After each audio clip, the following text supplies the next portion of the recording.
કેમ છો મારા વહાલા વિદ્યાર્થી મિત્રો? મારું નામ છે જયેશ રાઠવા અને તમે જોઈ રહ્યા છો નચિકેત સ્ટડી. આપણે મિત્રો આ વિડીયોમાં શીખવા માટે જવાના છે દ્વિતીય પરીક્ષા 2025માં ધોરણ 9 વિજ્ઞાન વિષયની અંદર મોસ્ટ આઈએમપી ક્વેશ્ચન કે જે ક્વેશ્ચન તમારે તૈયાર કરવાના જ છે. તમારી એક્ઝામની અંદર ક્યાંક ને ક્યાંક તમને એ પ્રશ્નો જોવા મળવાના છે. એટલે અત્યારે એન ટાઈમે ઘણી બધી વસ્તુ વાંચવા કરતાં જેટલા પણ આઈએમપી પ્રશ્ન છે ને એ તૈયારી કરો ને તો મિત્રો બેસ્ટમાં બેસ્ટ કહેવાય. તમે એમાંથી સારામાં સારા માર્ક્સને કવર કરી શકો. એટલા માટે જેટલા કંઈ પણ ચેપ્ટર તમારા દ્વિતીય પરીક્ષામાં આવવાના છે એ તમામ ચેપ્ટરમાંથી 1 માર્ક્સના પ્રશ્ન, 2 માર્ક્સના પ્રશ્ન, 3 માર્ક્સના પ્રશ્ન અને 4 માર્ક્સના પ્રશ્ન કયા કયા ઇમ્પોર્ટન્ટ છે એ તમામની ચર્ચા આપણે આ વિડીયોમાં કરવાના છે. મિત્રો સમયનો થોડોક અભાવ છે, સમય થોડોક ઓછો છે, એટલા માટે તમને માત્ર હું ક્વેશ્ચન આપું છું, સોલ્યુશન તમને કરાવતો નથી. સમય હોતે તો આપણે એનું સોલ્યુશન પણ કરતા, પણ સમય નથી એટલા માટે તમને અત્યારે માત્ર ને માત્ર ક્વેશ્ચન આપું છું. તો એ ક્વેશ્ચનને તમારી બુકમાંથી, તમારી નવનીતમાંથી તમે જે જગ્યાએથી વાંચતા હોય ત્યાંથી તમે લોકો વાંચી લેજો. હું તમને સમજાવી પણ દઈશ કે કયા કયા ક્વેશ્ચનના આન્સર કેવી રીતે આવશે એ પણ તમને હું કહી દઈશ. ચાલો, સૌથી પહેલાં ચેપ્ટર નંબર 1 જે પ્રથમ પરીક્ષામાં હતું એ તમને આ પરીક્ષામાં પણ પૂછાવાનું છે. એટલે આના માર્ક્સ તમારા થોડાક પહેલાં 1 ગુણના પ્રશ્ન કે 2 ગુણના પ્રશ્નમાં જોવા મળે છે. મોટા પ્રશ્નો તમને આમાંથી જોવા નહીં મળે એટલે ચિંતા નહીં કરતા. તમારું થોડુંક પણ બેઝિક ક્લિયર છે ને તો તમે આમાંથી આન્સર આપી શકશો. આપણે વાત કરીએ કે 1 ગુણના પ્રશ્ન કેવા કેવા પૂછાઈ શકે છે. સૌથી પહેલું છે સાહેબ, તાપમાન વધારતા દ્રવ્યના કણોમાં શું ફેરફાર થાય છે? તો બની ગયા છે કે ભાઈ તાપમાન વધારવામાં આવે તો દ્રવ્યના કણોમાં ખતરનાક કંપન ઉત્પન્ન થાય છે અને કંપન ઉત્પન્ન થવાના કારણે પછી એ ઘન હોય તો પછી પ્રવાહી બને અને પ્રવાહી હોય તો પછી એ વાયુ બને છે. આ બધું આપણે ભણી ચૂક્યા છે. બીજું, પાણી માટે બાષ્પીભવન ગુપ્ત ઉષ્માનું મૂલ્ય જણાવો. તો એ તમારી બુકમાં તમને આપેલું છે, એ તમારે મોઢે કરી નાખવાનું છે. બરાબર છે. 2.25 × 10⁵ છે. સૂકા બરફનું અણુસૂત્ર જણાવો. સૂકો બરફ એને આપણે કાર્બન ડાયોક્સાઇડ જ કહીએ, પણ કાર્બન ડાયોક્સાઇડ કહીને તમારે અહીંયા એસ કરી દેવાનો છે. 100 ડિગ્રી સેલ્સિયસને કેલ્વિનમાં ફેરવવાનું છે. કેલ્વિનમાં ફેરવવા માટે મિત્રો 273 એડ કરી દેવાના. જે કંઈ પણ સંખ્યા આપી હોય એમાં આપણે 273 એડ કરી દેવાના.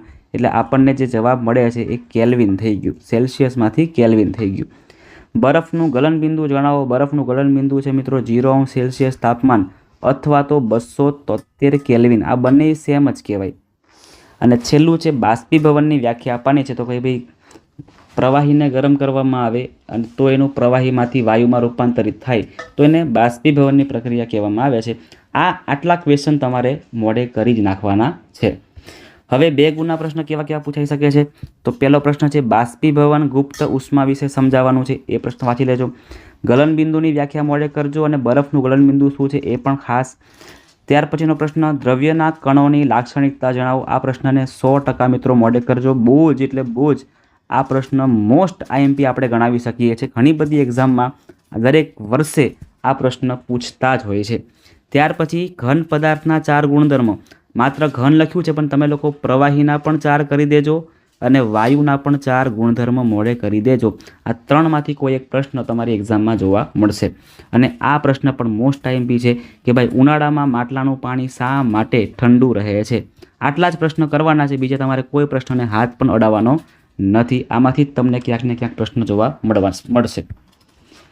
હવે પહોંચી ચૂક્યા છે આપણે ચેપ્ટર નંબર 2 આપણી આસપાસના દ્રવ્યો શુદ્ધ છે એના પર. તો એમાંથી 1 ગુણના કયા કયા પ્રશ્ન પૂછાય? તો પહેલો પ્રશ્ન છે ધુમ્મસ અને વાદળ એ શેનું ઉદાહરણ છે? આ કલીલના પ્રકારમાં તમે વાંચી લેજો. સેવિંગ ક્રીમ એ કયા કલીલનો પ્રકાર છે એ પણ તમારે વાંચી લેવાનું છે. કલીલના પ્રકારમાંથી જ આપેલું છે. શું મોરથૂથુનું દ્રાવણમાં ટિન્ડલ અસર જોઈ શકાય છે? તો કે ભાઈ ના, નથી જોઈ શકાતું. પણ દૂધમાં જોઈ શકાય છે. હા, દૂધમાં દૂધ કલીલ દ્રાવણ છે એટલા માટે દૂધમાં ટિન્ડલ અસર જોઈ શકાય છે.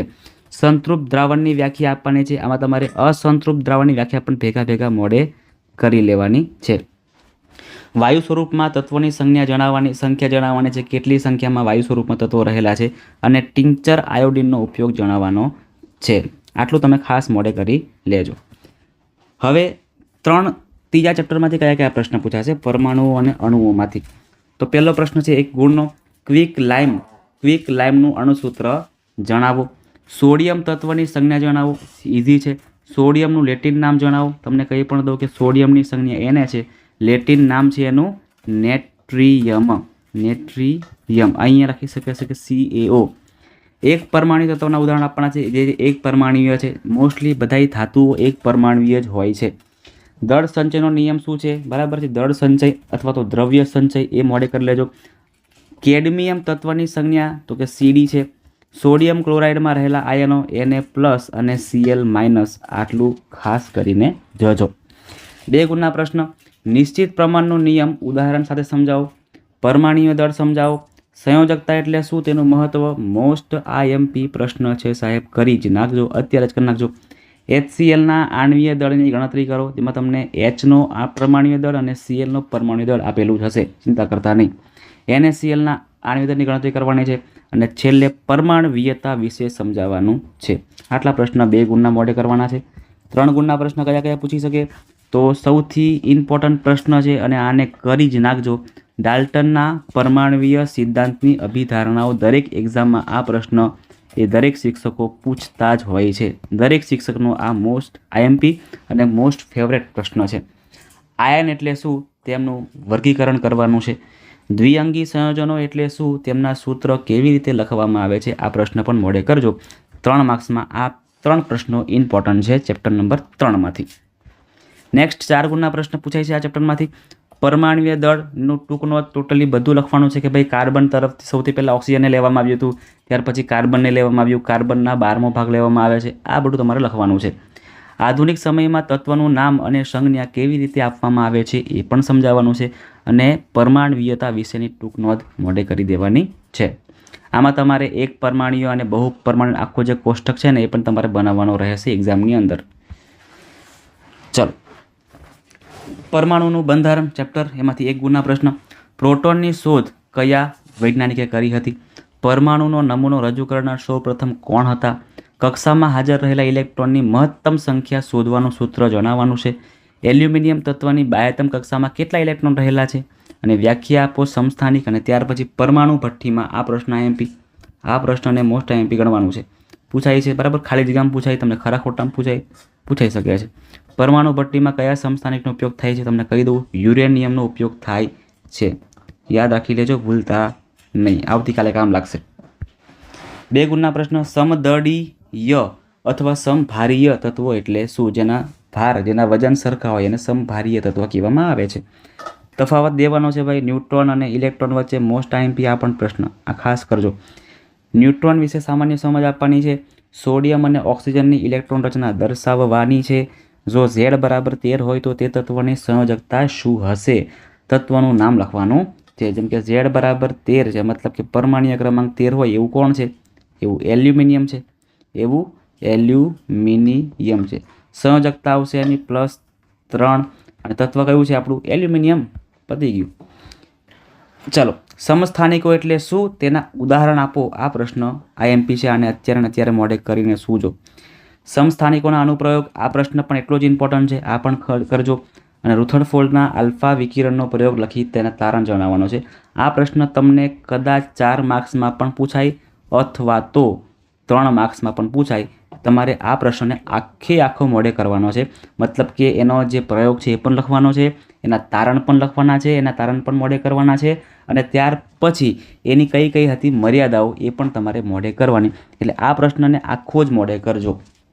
ચલો નેક્સ્ટ 4 ગુણના પ્રશ્ન.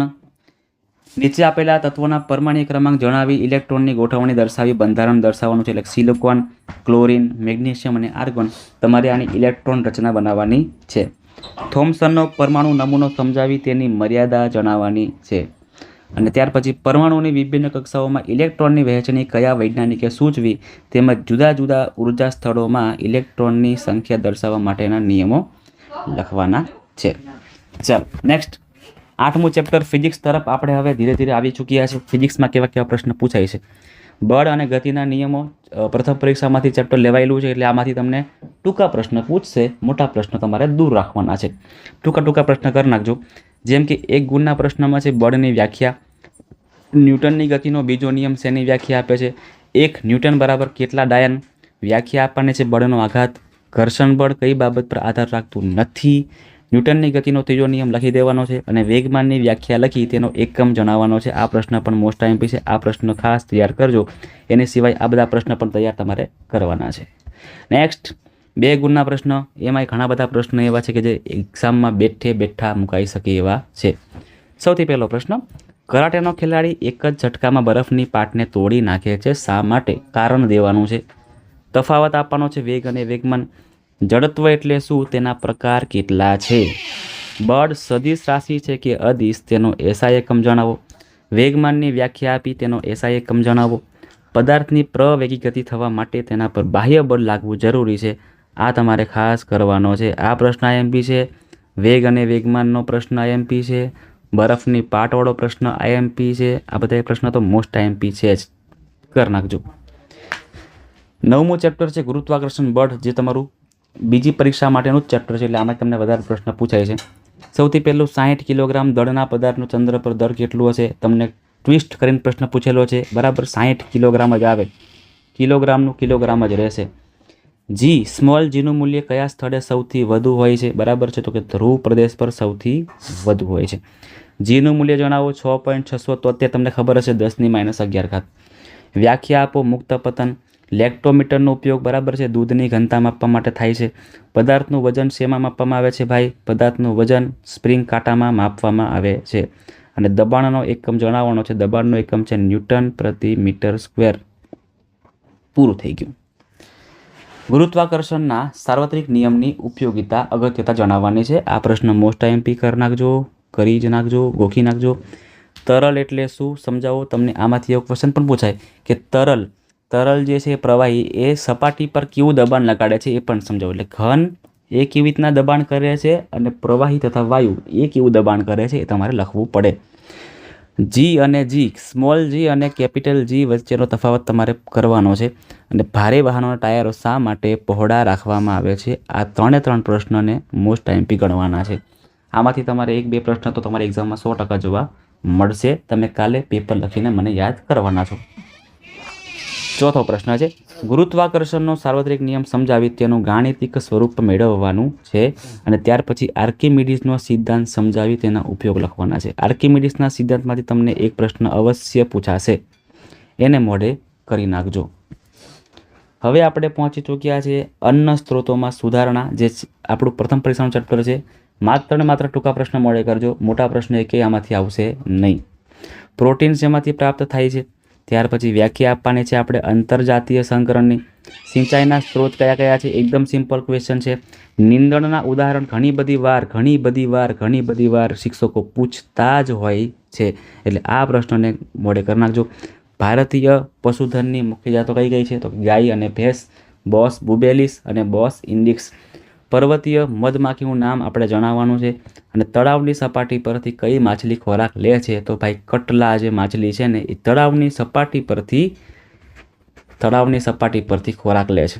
બરાબર છે. રોહુ માછલી છે એ તળાવની મધ્યમાંથી લે છે, જ્યારે ગાર્સ કાર્પ અને કોમન કાર્પ, આ જે 2 માછલી છે એ તળાવના નીચેથી ખોરાક પોતાનો લે છે. તો મિત્રો, આ હતા આપણા ધોરણ 9 વિજ્ઞાન. આવતીકાલ તમારી જે એક્ઝામ છે એના આઈએમપી પ્રશ્ન. સૂતા પહેલાં આટલા પ્રશ્નોને અવશ્ય મોઢે કરજો. સવારે સમય મળે તો બીજા કેટલાક ક્વેશ્ચનને ઉપાડજો, પણ અત્યારે આટલા પ્રશ્નને મોઢે કરીને તમારે સૂવાનું છે. બરાબર છે. યાદ ના રહે તો ગોખી નાખજો મારા ભાઈ, પણ આટલા ક્વેશ્ચન કરજો. તમારા એક્ઝામની અંદર મહત્તમમાં મહત્તમ માર્ક્સ, એટલે કે મેક્સિમમમાં મેક્સિમમ માર્ક્સ તમારા આમાંથી ખેંચી લેવાશે, એ હું તમને શ્યોરિટી આપું છું.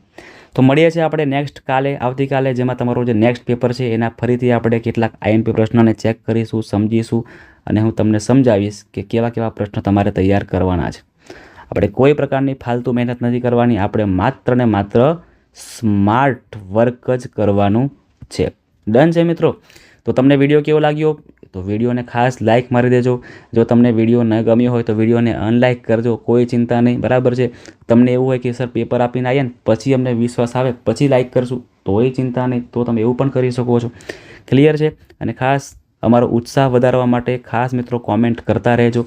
અને જો તમે ચેનલ પર નવા છો તો ચેનલને ખાસ સબસ્ક્રાઈબ પણ કરી નાખજો.